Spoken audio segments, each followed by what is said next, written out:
Selamat pagi anak-anak, kita berjumpa lagi dalam pembelajaran IPA. Kita masih pembelajarannya secara virtual. Pada kesempatan ini kita akan membahas tugas yang sudah kalian kerjakan, yaitu tentang jaringan, organ, dan sistem organ. Oke, di sini kalian melihat ada gambar-gambar jaringan. Ya.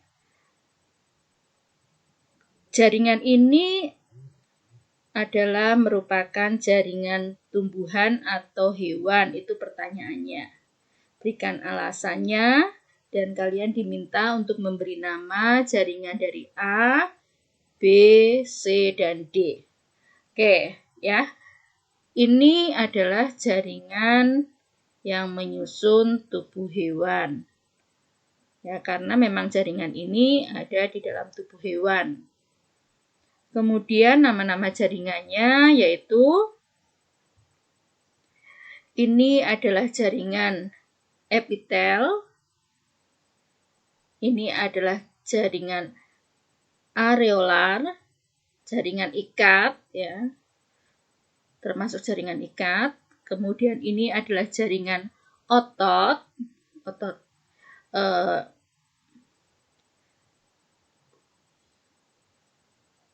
Ototnya adalah otot yang melekat pada tulang ya, sehingga disebut dengan otot rangka ya. Ini adalah jaringan otot dan yang ini adalah jaringan darah.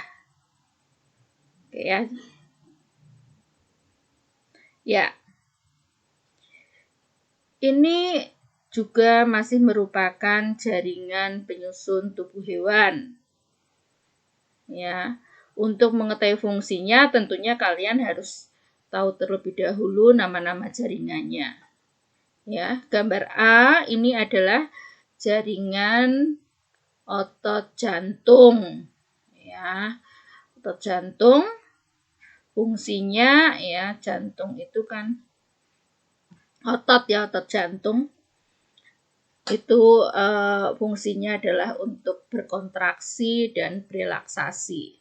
Jadi ada kaitannya dengan otot, itu ada kaitannya dengan nanti gerak ya, tapi ini geraknya adalah gerak yang tidak kita sadari. Oke, kemudian yang B ini adalah gambar jaringan saraf ya. Jaringan saraf fungsinya adalah untuk menerima dan meneruskan rangsangan ya. Kemudian yang C ini jaringan epitel. Jaringan epitel itu punya fungsi sebagai jaringan pelindung ya, pelindung jaringan-jaringan yang ada di bawahnya.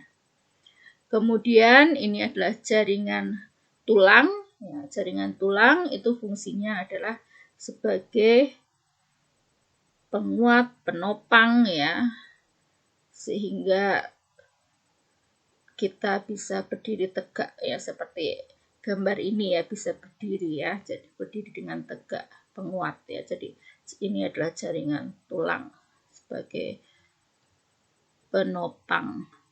Oke, kita lihat soal berikutnya. Ya. Ini ya, kita akan melihat ini menunjukkan jaringan apa? Apakah hewan atau tumbuhan ya. Ini adalah jaringan-jaringan yang ada pada tumbuhan. Kemudian namanya apa saja? Ini adalah jaringan kolenkim ya. Ini adalah jaringan pengangkut ya, silem, dan ini adalah jaringan epidermis. Nah, ini epidermis bermodifikasi atau mengalami perubahan menjadi stomata atau mulut daun ya. Ini stomata atau mulut daun. Oke, kemudian ini adalah jaringan sklerenkim ya, jadi jaringan penguat ya, ini juga penguat tadi fungsinya.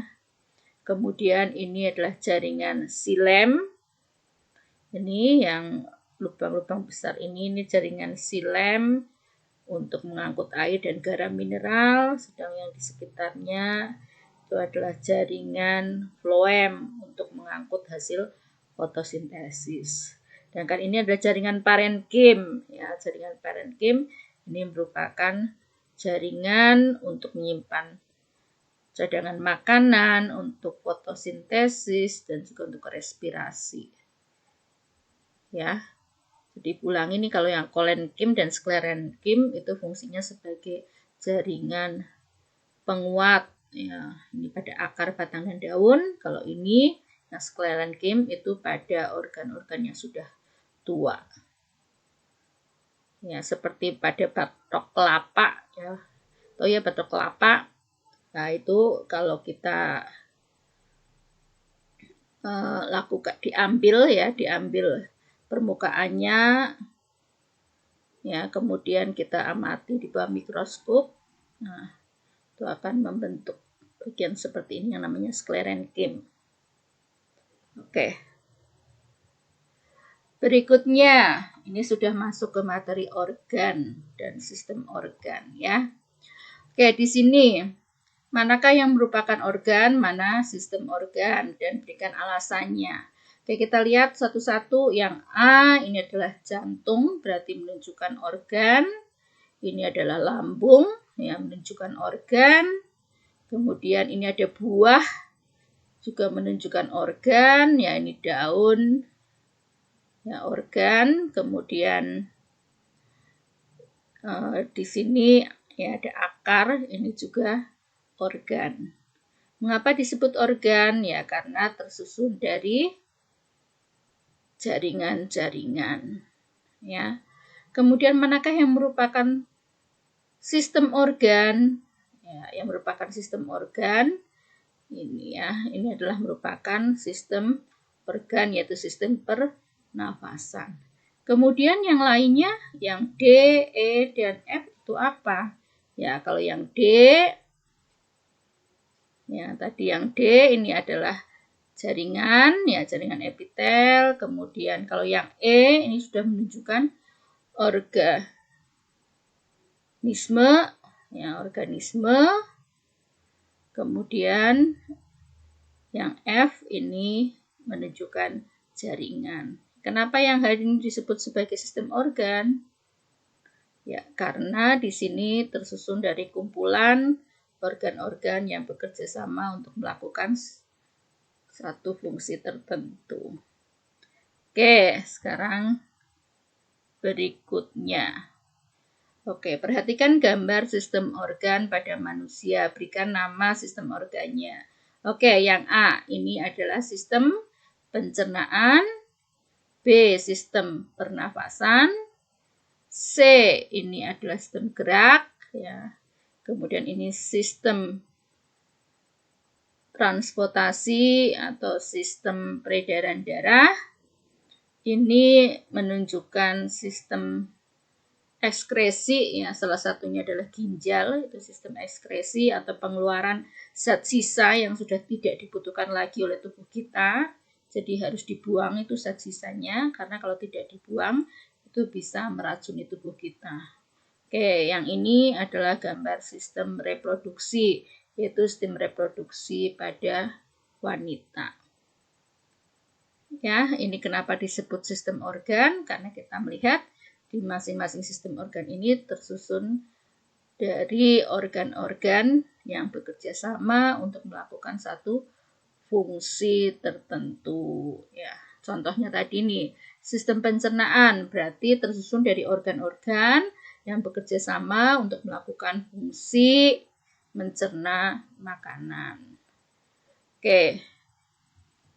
Berikutnya, tuliskan organ apa saja yang menyusun pada sistem organ gambar A, D, dan F. Kita lihat yang A, ya. Di sini ada rongga mulut, ya. Kemudian ada kerongkongan, ya, kerongkongan. Kemudian di sini ada lambung, ya. Ada di bawah lambung ini ada pankreas. kemudian ada usus halus, ya, ada usus besar, kemudian ada rektum dan ada anus, ya. Kemudian yang D ya, di sini ada jantung, ada pembuluh-pembuluh darah, ya. Pembuluh darahnya itu ada pembuluh darah arteri yang meninggalkan jantung, ada pembuluh vena atau pembuluh balik yang kembali ke jantung, dan ada pembuluh darah yang ukurannya kecil yang masuk sampai ke sel-sel yang disebut dengan pembuluh darah kapiler. Oke, ya, ini adalah organ ekskresi, salah satunya adalah ginjal. Kemudian selain ginjal itu ada kulit, ya. Kemudian ada hati dan ada paru-paru. Itu adalah organ-organ yang menyusun sistem ekskresi. Yang F, ya, tadi adalah sistem reproduksi. Sistem reproduksi pada wanita, ini ada uterus atau rahim, ya, di mana janin berkembang, embrio berkembang, ya. Kita waktu dalam rahim ibu sekitar 9 bulan, ya, di dalam rahim atau uterus. Kemudian di sini ada ovarium yang menghasilkan sel telur, ya. Kemudian ini ada saluran telur atau yang disebut dengan oviduk, ya, oviduk, ya. Kemudian ini ada vagina, ya, ada vagina. Oke, itu adalah organ-organ yang menyusun sistem organ yang semuanya ini ada di dalam tubuh kita. Ya, kita harus merawat organ tubuh kita, ya, sehingga bisa berfungsi dengan baik, kita tetap sehat, ya. Apalagi kondisi seperti sekarang ini, kita harus tetap menjaga kesehatan. Ingat, ya, 5M, tidak lagi sekarang 3M, tapi sekarang menjadi 5M. 5M itu apa saja? Ya, mencuci tangan dengan sabun, ya, kemudian menggunakan masker, menjaga jarak, ya. Kemudian 2M lagi, yaitu menghindari kerumunan, ya. Jadi kita tidak boleh berkerumun, ya. Dan yang terakhir adalah mengurangi mobilitas. Jadi kita mengurangi untuk kegiatan di luar rumah. Kalau tidak penting sekali, nggak usah keluar rumah. Ya, kegiatan dilakukan di dalam rumah. Oke, ini yang masih ada satu lagi, ya. Oke, di sini adalah apa yang bisa kita ambil kesimpulannya, ya, bahwa organisme itu, ya, contohnya di sini adalah hewan, harimau, kemudian tumbuhan, misalkan tanaman, anggrek, ya, atau kita sendiri, ya, manusia. Itu kalau kita lihat di sini ternyata tersusun dari bagian yang terkecil yang disebut dengan sel, ya, kemudian sel-sel yang bentuknya sama, fungsinya sama, akan membentuk jaringan, ya, kemudian kumpulan jaringan-jaringan dengan fungsinya masing-masing, ya, itu akan membentuk organ. Kemudian kumpulan organ bekerja sama melakukan fungsi tertentu disebut dengan sistem organ. Sistem organ dalam tubuh kita itu menyusun organisme, ya. Ini yang sudah kita pelajari bersama dari pertemuan pertama sampai pertemuan keempat, dan pada kesempatan ini kita sudah membahas soalnya. Ibu berharap apa yang sudah kita bahas pada hari ini akan bermanfaat untuk kalian semuanya. Oke. Terima kasih. Sampai jumpa pada kesempatan berikutnya. selanjutnya.